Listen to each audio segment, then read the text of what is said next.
This exhibition is unfortunately open to the public for just 2 weeks.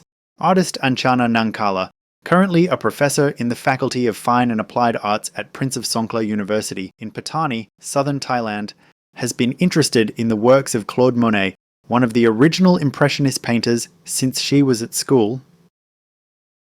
When visiting Paris earlier this year, she took the opportunity to view many of his works firsthand in the museums there.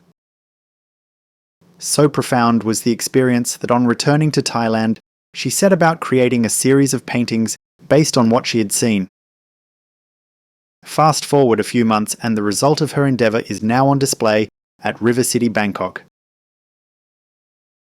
This is not Anchana's first exhibition, and the popularity of her work has been endorsed by the fact that many of the paintings on display were sold before the official opening. Books about Claude Monet are available from the gallery shop just inside the main entrance of River City.